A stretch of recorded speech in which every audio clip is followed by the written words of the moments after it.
That rainy night. It is said that the rainy season is very pleasant. There's greenery all around and the fragrance of wet soil that makes the heart happy. The beauty of everything doubles. Wherever you go, it seems as if the rain is following you. But if someone other than the rain is following you, then this story is of 25-year-old Michael Chen. Michael Chen had been working late again. The 25-year-old software developer was trying to make his mark at the Seattle tech startup, often staying until the security guards started their final rounds.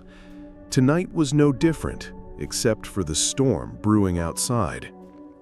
At 11:45 p.m., Mike finally shut down his laptop and headed for the elevator. The building felt different at night.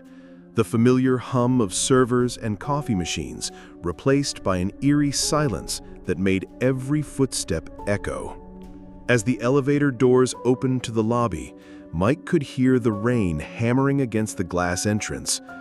Through the floor-to-ceiling windows, downtown Seattle looked like it was drowning. Water cascaded from overflowing gutters, and the streetlights created ghostly halos in the downpour. He pushed through the revolving door and was immediately soaked. The rain wasn't just falling, it was attacking, each drop feeling like a tiny ice bullet. Mike pulled out his phone to call an Uber, but the screen showed no cars available. "Damn," he muttered, pressing himself against the building's concrete overhang. That's when the rain above his head suddenly stopped. Mike looked up to see a large black umbrella covering him.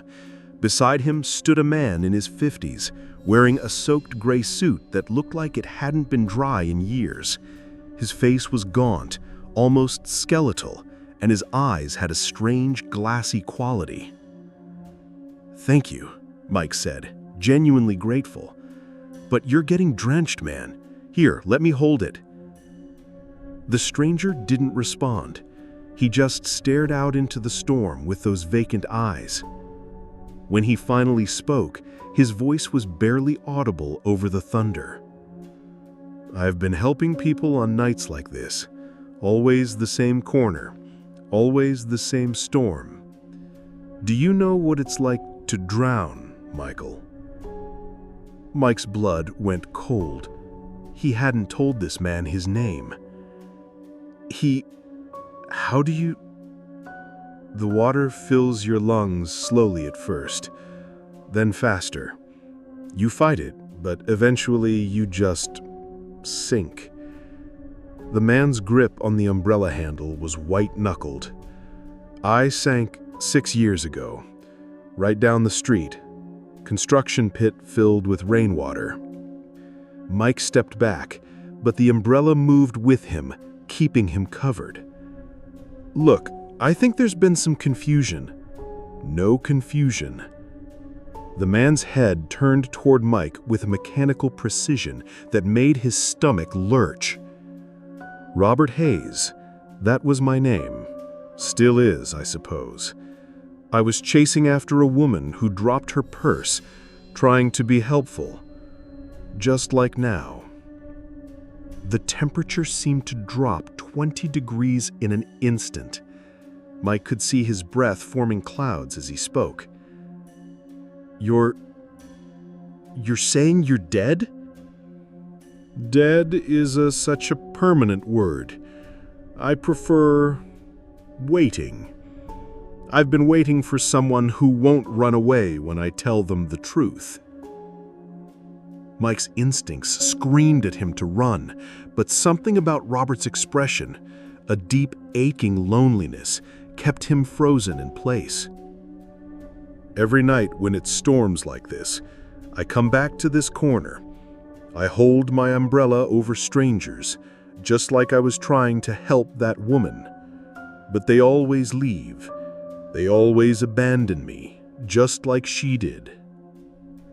"What happened to her? The woman you were helping?" Robert's face darkened. "She drove away, left me drowning in that pit, calling for help until the water filled my throat. The construction crew didn't find my body for 3 days. The rain around them began to change. Instead of clear water, it was taking on a muddy, reddish tint. Mike looked down to see the puddles at their feet turning the color of rust. "What's happening?" Mike's voice cracked. "The same thing that happened to me. The water rises. You try to swim, but there's nowhere to go." Robert's form began to shimmer like heat waves rising from summer asphalt. "Don't worry, Michael. It's easier if you don't fight it." The water was at Mike's ankles now, impossibly rising on a flat street. He tried to step away, but his feet wouldn't move. Looking down, he saw pale hands gripping his ankles from beneath the surface. "Help!" he screamed, but the street was deserted. Even the traffic lights had gone dark. "No one can hear you," Robert said sadly, "just like no one heard me. But don't be afraid. I'll stay with you. I'll never leave you alone like they left me." Mike struggled against the invisible hands holding him as the water reached his chest. It was ice cold and tasted of copper and mud. Other shapes began to emerge from underneath the surface. More victims, more people who had accepted Robert's help on nights like Stormy. "Please," Mike gasped as the water reached his neck. "So did I. A wife, 2 kids. They moved away after I died. Couldn't stand the reminders." His voice turned bitter. "But you'll stay, won't you, Michael? You'll be my friend in the deep water." As the water rose to Mike's neck, he saw his reflection in Robert's eyes, terrified, desperate, and utterly alone, just like Robert had been. The last thing Mike heard before the water covered his head was Robert's voice, strangely comforting now. "Don't worry. Tomorrow night, you'll help me find someone new, and maybe they'll be the one who finally stays willingly." The next morning, the storm had passed. Downtown Seattle sparkled in the sunlight as if nothing had happened. The only trace of the night's events was a missing person report filed by Mike's roommate and a strange, wet umbrella left leaning against the building where he'd last been seen. But the locals know better than to accept help from strangers on stormy nights, especially near the construction site where Robert Hayes drowned 6 years ago. Because some debts can never be repaid, and some helpers never stop trying to collect. And every time the rain falls hard enough to fill the storm drains, you might see them, Robert and his growing collection of grateful friends, standing on that same corner, waiting with their umbrellas for the next person who needs shelter from the storm. They're very helpful. They just ask for one small favor in return. Rachel Williams had always been a light sleeper, but the footsteps from the apartment above were driving her insane. Every night at exactly 3:17 a.m., someone paced back and forth for 30 minutes. The 28-year-old nurse lived alone in a converted warehouse building in downtown Chicago. The footsteps had started 3 weeks ago, always the same pattern, slow, deliberate pacing from the living room to the kitchen and back, 15 steps each way. What made it strange was that Rachel knew the apartment was empty. She'd watched the previous tenant, an elderly man named Mr. Davis, get wheeled out on a stretcher 2 months ago. Heart attack. On Thursday night, Rachel decided she'd had enough. At 3:15 a.m., she positioned herself at her door with her keys. The moment the footsteps started, she was going upstairs. 3:17 a.m. arrived on schedule. Thud, thud, thud. Rachel climbed to the 4th floor and pressed her ear to apartment 4B's door. The footsteps were crystal clear, heavy boots moving with mechanical precision. She knocked firmly. "Hello? I know you're in there." The footsteps stopped immediately. After a minute of silence, she tried the door handle. It was unlocked. The apartment was exactly as Mr. Davis had left it. Furniture covered in white sheets, boxes marked estate sale stacked against walls. Moonlight streamed through dusty windows. There were no footprints in the dust. Rachel checked each room methodically, all empty. But in the living room, she noticed the hardwood path between living room and kitchen was worn down to bare wood, a clear track where someone had walked back and forth countless times. "What were you doing, Mr. Davis?" she whispered. A faint scratching sound came from the kitchen. Rachel followed it to the refrigerator, still plugged in and humming. The scratching was coming from inside. She opened the door and immediately gagged. Rotting food covered every shelf, but worse were the tally marks scratched deep into the metal back wall. Hundreds of them organized in groups of 5. Someone had been counting for a very long time. Rachel slammed the door and headed for Mr. Davis's bedroom, where she found journals stacked everywhere. The most recent lay open on the bed. She picked it up with trembling hands. Day 847. She's getting hungrier. The pacing helps me think, but I'm running out of food. The scratching in the walls is getting louder. Day 849.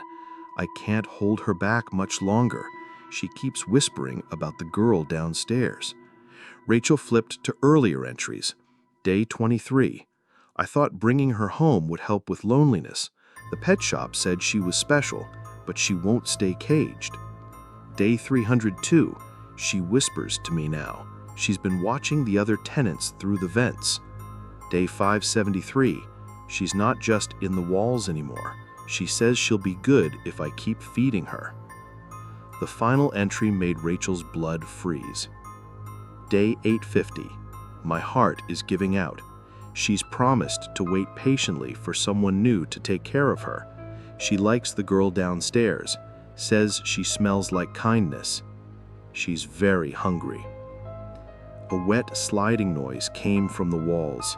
The scratching from the kitchen grew frantic.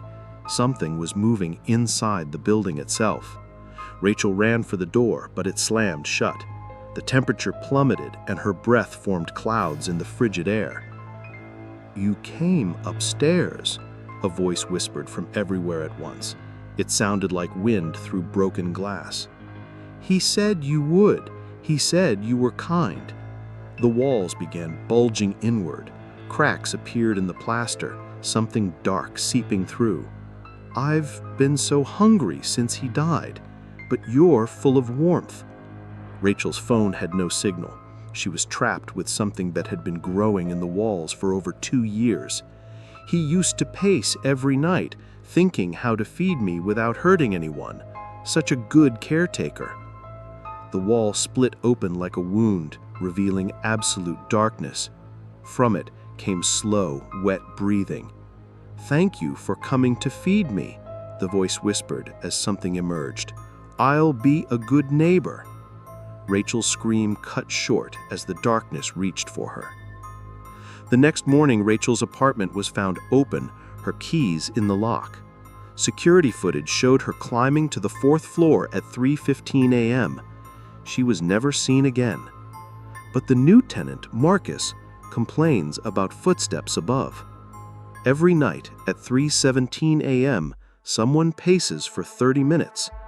And sometimes he hears scratching in the walls and a woman's voice whispering his name through the vents. The footsteps are getting closer to his door each night. If these stories sent chills down your spine, don't vanish into the darkness without hitting that like button. Share your scariest experience in the comments below, because your story might be featured next. And remember, the scariest thing is missing out. So subscribe now before the next nightmare finds you.